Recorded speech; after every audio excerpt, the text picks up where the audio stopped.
La máquina de la naturaleza. Hacia el año 1800 hubo en algún lugar un francés extraordinario llamado Lazare Carnot. Fue estadista y ministro en varios gobiernos franceses y de hecho era tan eficiente que se le conoció como el organizador de la victoria de las guerras francesas de la Revolución. Era también científico e ingeniero y su trabajo fue lo suficientemente importante como para que se le recuerde incluso hoy. Casi un siglo después, esta gloriosa tradición familiar era continuada por Sadi Carnot, otro ingeniero que llegó a ser presidente de la República Francesa desde 1887 hasta el día en que en 1894 fue asesinado. Pero el Carnot más importante no fue ninguno de esos, lo fue en cambio uno que vivió entre ellos. Su nombre era Nicolas Léonard Sadi Carnot, llamado por todos Sadi. Y ese Carnot estaba interesado en las máquinas de vapor.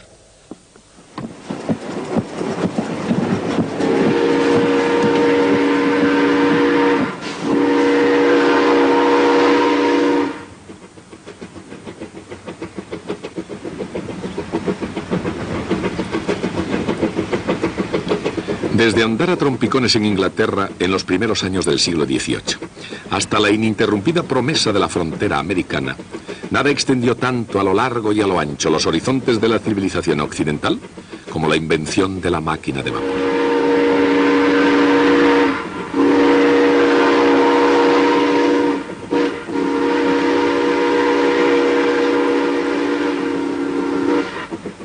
Muchos veían las nuevas máquinas como una amenaza, tosiendo, escupiendo, perturbando la paz y rompiendo el equilibrio. Se veía la máquina como una idea molesta, pequeña y repugnante, pero una vez que llegó la época de su nacimiento, tuvo ya que quedarse.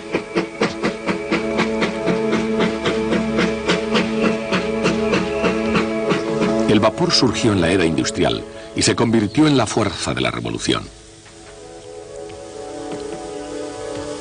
Con una aceptación creciente a ambos lados del Atlántico y con unas configuraciones tan hábiles y variadas como fueron capaces de diseñar los ingenieros, las máquinas de vapor comenzaron a convertir los sueños en realidad.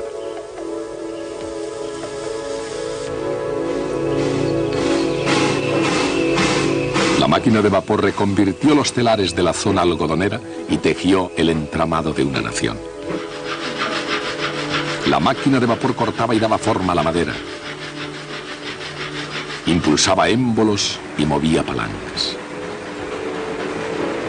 La máquina de vapor hacía la mantequilla y molía el grano y convertía el pequeño negocio familiar en un negocio internacional.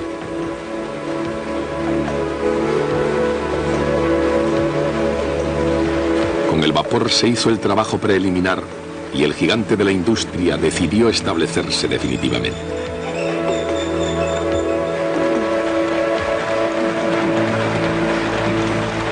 El poder de la máquina de vapor era energía, movimiento y cambio.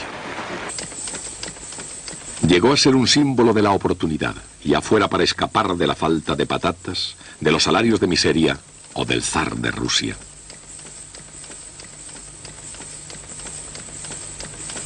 La máquina de vapor ahorró tiempo y mano de obra, y ciertamente a pesar de la conmoción y de la injusticia que podía crear, la máquina de vapor ofreció la promesa de un salario fijo. Toda contribución tenía que aportar más de todo. Todo más rápido, todo mejor, todo más fácil y todo mucho más barato.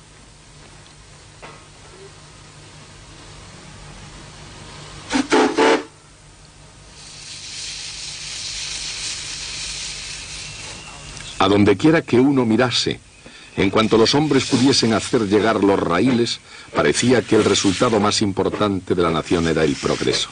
Y más todavía, en cuanto a que la máquina de vapor transportase cuerpos y almas, transportó incluso el intelecto humano mucho más lejos. Lord Byron escribió: muy pronto las máquinas de vapor lo llevarán a la luna.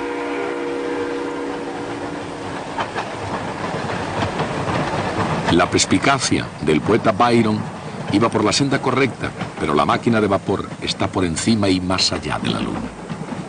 Como idea, llega tan lejos como para plantear preguntas sobre el significado exacto del tiempo y sobre el destino último del propio universo.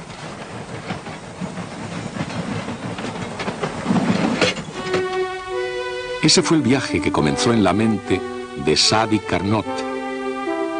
Nacido en 1796, Carnot puede que haya heredado de su padre su aptitud para las matemáticas y para la ingeniería militar, ya que su padre, Lassalle, se había convertido en un héroe de las guerras de la Revolución Francesa, en premio a sus habilidades en organización y táctica. El joven Carnot, que ingresó en la escuela politécnica por influencia de su padre, inventó la máquina de vapor y al mismo tiempo descubrió el hecho de que su país estaba atrasado en su desarrollo. Para una potencia militar como Francia, esto era un problema, pero para un ingeniero militar era un reto. En lugar de construir una máquina de vapor mejor, el joven Carnot propuso una teoría mejor. Por supuesto, la fuerza del vapor no era en absoluto una idea nueva.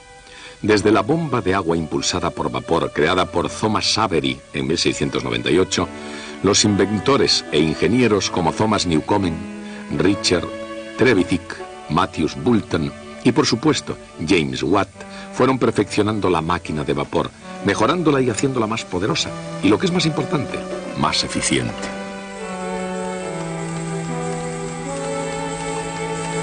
Los inventores fueron creando uno tras otro ingeniosos dispositivos para obtener algo más de trabajo a partir de una tonelada de carbón.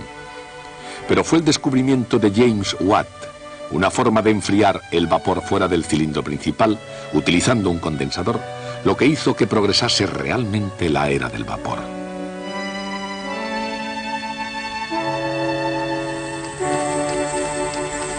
Y yendo a la máquina de vapor, ¿qué es realmente lo esencial?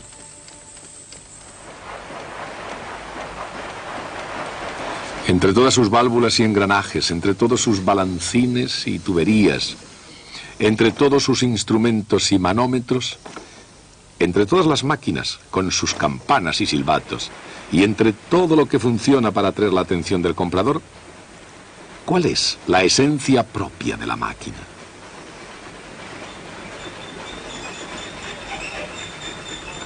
Es el cilindro. Un cilindro con un extremo móvil empujado por vapor a presión. Abriendo una válvula unida a la caldera, el cilindro recibe vapor a alta presión, que empuja el émbolo hacia afuera, ejerciendo un trabajo sobre el volante. El volante empuja nuevamente el émbolo hacia adentro, expulsando el vapor gastado a través de otra válvula, y la máquina está lista para un nuevo ciclo.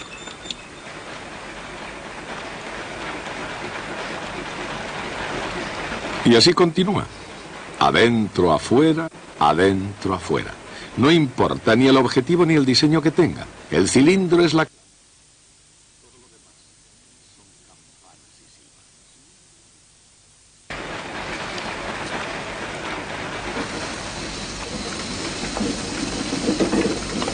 Teniendo en mente la propia esencia de la máquina de vapor, Sadi Carnot no se preguntó cómo podía mejorarla, sino cuál es la máquina de vapor más absolutamente eficiente que permitirá a la naturaleza.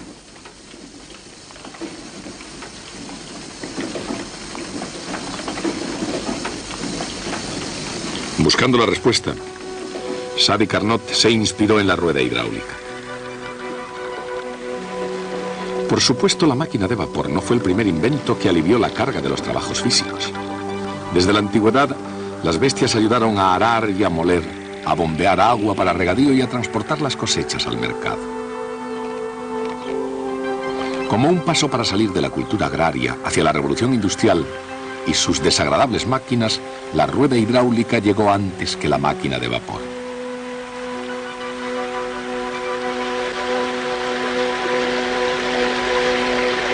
Y mientras que el agua impulsaba los telares de la industria textil inglesa, se comienza a hablar de otros fluidos en los círculos más eruditos de la época. El mundo científico, reagrupado en la estela dejada por por Sir Isaac Newton, había comenzado a darse cuenta de que no todos los fenómenos naturales estaban explicados en la Principia. Durante un tiempo, la idea de una variedad de fluidos misteriosos se convirtió en una solución generalizada para un sinnúmero de enigmas físicos. La electricidad, por ejemplo. La solución al problema de la electricidad fue un fluido que emanaba de la mente sutil de Benjamin Franklin. Y mientras tanto, en el continente europeo, Joseph Priestley trataba de resolver el problema de la combustión, del propio fuego, y el problema relacionado con la corrosión de los metales.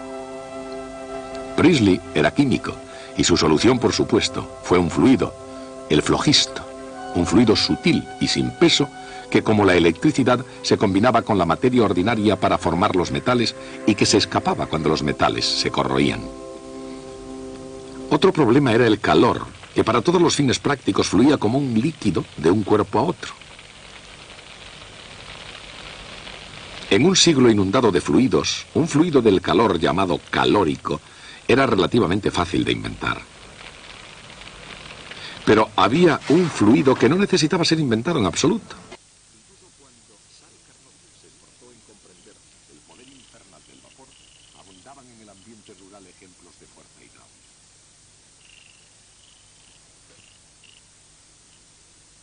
Pensó que de la misma manera que el agua mueve las ruedas hidráulicas, fluyendo desde un nivel superior a otro inferior, una máquina de vapor es accionada por el calórico, fluyendo desde una temperatura superior a otra inferior.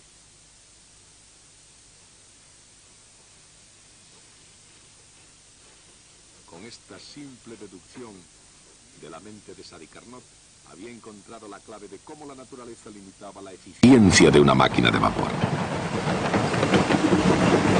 Ninguna máquina ni combinación de máquinas pueden jamás tener el efecto de hacer pasar más calor hacia temperaturas altas que hacia temperaturas bajas. Esa idea fue el punto de partida de la teoría de Carnot. Incluso en nuestros días es uno de los fundamentos básicos de la física. Por supuesto, hoy se llama segundo principio de la termodinámica. Carnot se dio cuenta de que una rueda hidráulica girando en sentido inverso podría ser utilizada para llevar agua hacia arriba. De hecho, él incluso pudo imaginar una rueda hidráulica impulsando otra en sentido contrario. El agua que caía por un lado se utilizaba para elevar agua por el otro.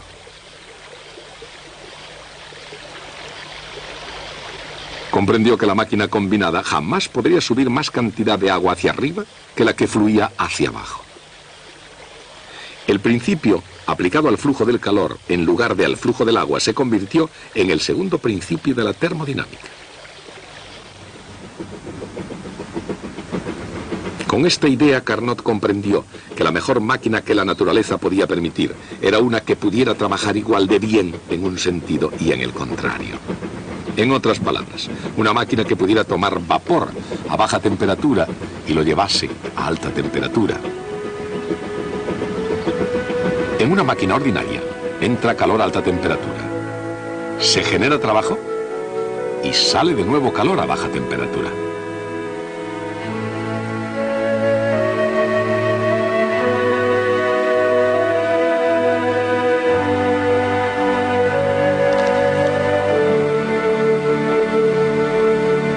Carnot imaginó una máquina que pudiera trabajar en sentido inverso. Entraría calor a baja temperatura mediante trabajo ejercido desde fuera y se produciría calor a alta temperatura.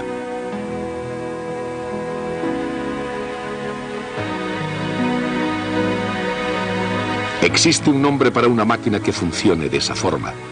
Se la llama frigorífico. Un frigorífico, con la ayuda de un motor, extrae calor de donde ya está frío y lo deposita a temperatura más alta en el exterior.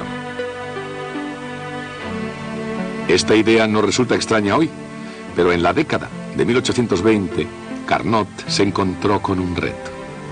¿Cómo diseñar una máquina de vapor que pudiera trabajar igualmente bien como frigorífico? Carnot comenzó por reducir la máquina a sus elementos esenciales. No necesitaba ni caldera, ni volante, ni válvulas. Sí necesitaba un cilindro y un émbolo, pero incluso podía funcionar sin vapor.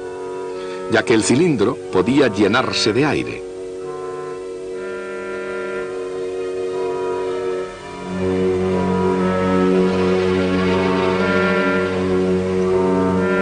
Se calienta y el aire se expande, llevando el émbolo hacia afuera.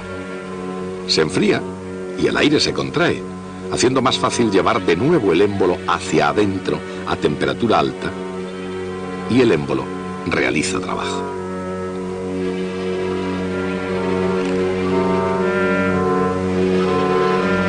Cuando se enfría el cilindro, hay que suministrar trabajo para empujar el émbolo hacia adentro.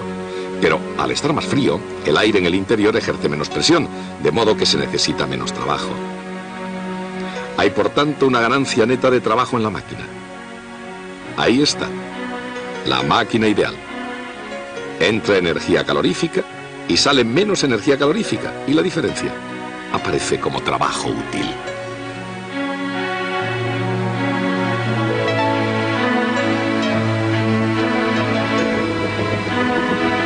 La máquina ideal comparte las características más importantes de las máquinas reales. Entra calor, realiza trabajo, y el calor debe ser siempre expulsado a temperatura más baja para dejar el motor listo para la siguiente carrera. Pero existe un problema. El calor fluye fácilmente desde una fuente caliente hacia un cilindro frío, o desde un cilindro caliente hacia una fuente fría. Pero estos pasos no pueden invertirse, ya que necesitaría que el calor circulara en el sentido incorrecto. La máquina ideal de Carnot, que funciona igualmente bien en un sentido que en el inverso, no permitiría utilizar esas dos carreras. Para hacer que una carrera sea reversible, el cilindro tendría que estar caliente antes de que el calor entre. Se permite que el gas caliente se expanda y entra más calor, realizando trabajo. Se empuja el émbolo hacia adentro y el calor fluye en el otro sentido. Esa es una carrera reversible. Tiene lugar a temperatura constante y por eso se llama isoterma. El calor entra, el gas se expande y se realiza trabajo. Seguidamente una jugada brillante. Aislado de la fuente de calor, se deja que el gas se expanda realizándose más trabajo.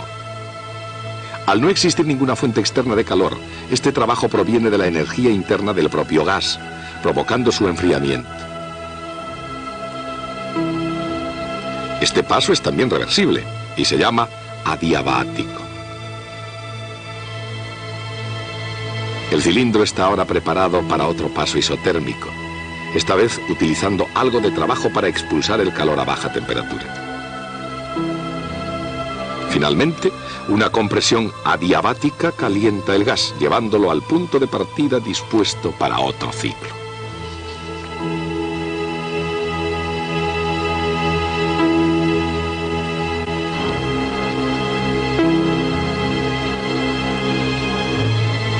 En cada ciclo se realiza trabajo neto, al igual que en una máquina real.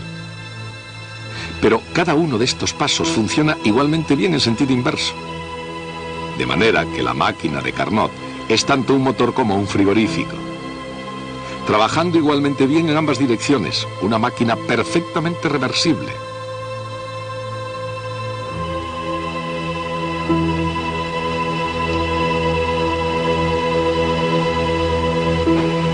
Por supuesto, el motor de Carnot funciona perfectamente solo en la imaginación, pero tiene mucho en común con un motor real. Por ejemplo, al igual que una máquina de vapor, la máquina de Carnot utiliza una fuente de calor a alta temperatura, y como una máquina real también necesita un lugar a donde expulsar calor a temperatura más baja. Y un cilindro donde los gases puedan expandirse y contraerse. Y justamente aquí terminan las similitudes y comienza el verdadero desafío. ¿Cómo podría probar Carnot que su máquina era la más eficiente posible?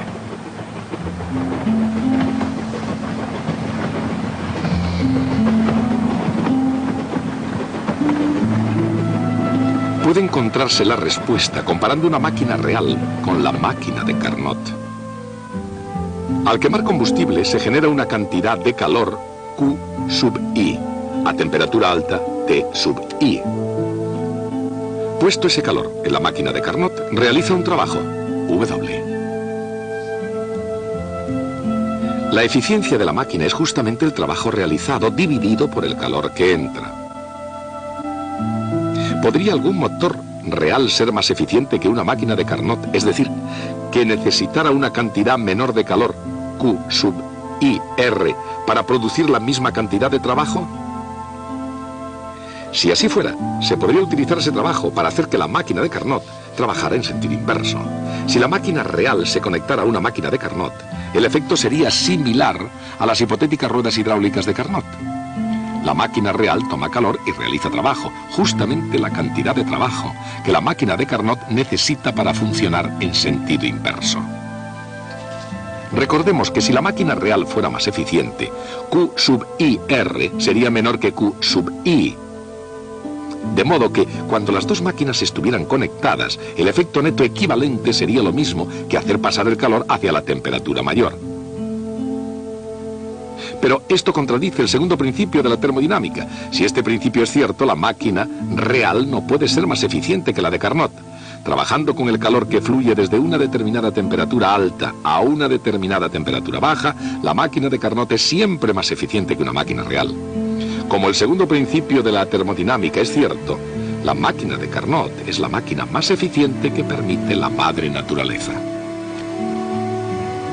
Sadi Carnot comenzó una brillante analogía, la rueda hidráulica, y concluyó con la esencia de una máquina, la más eficiente posible entre dos temperaturas. Pero la analogía de Carnot no era del todo correcta. A diferencia del agua, en una rueda el calor no solamente fluye a través de una máquina.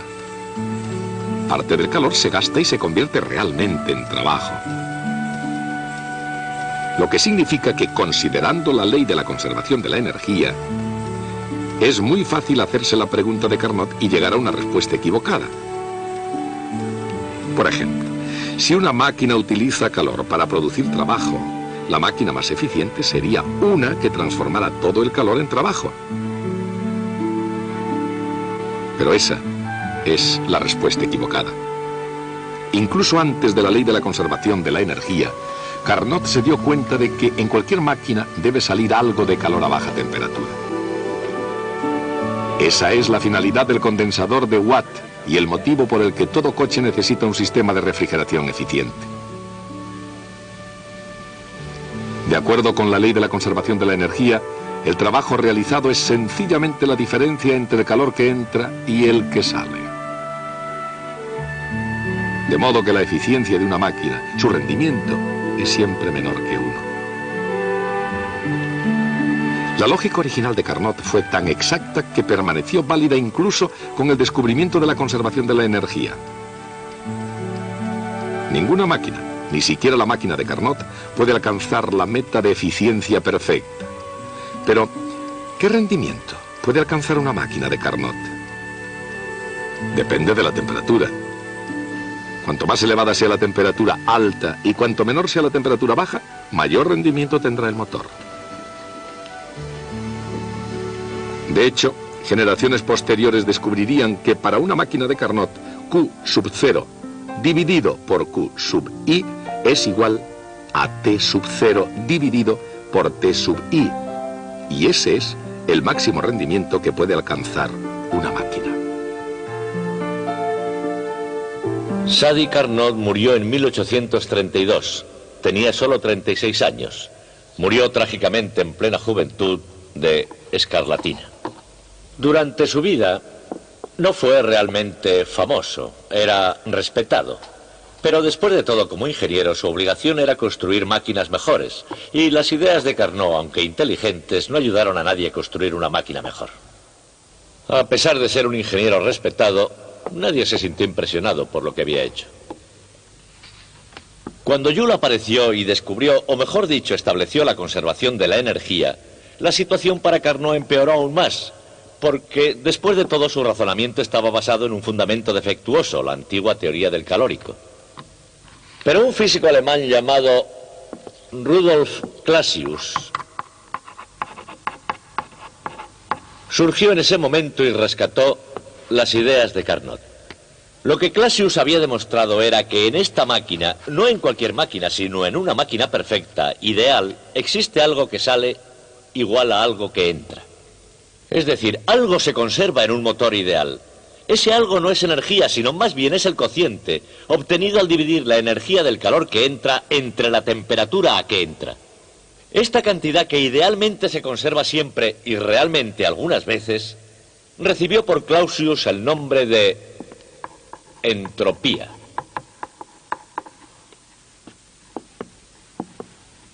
Si yo tuviera que resumir muy brevemente la historia de la máquina de vapor, diría algo así. James Watt, cuya meta era ganar dinero, inventó una máquina de vapor más eficiente. Y Sadi Carnot, cuya meta era encontrar una máquina de vapor más eficiente, cambió por completo nuestra visión del universo, porque nuestra visión del destino del universo está basada en el principio al que llegó Clausius analizando el trabajo de Carnot, el principio de la entropía. Y el principio de la entropía será nuestro próximo tema el próximo día.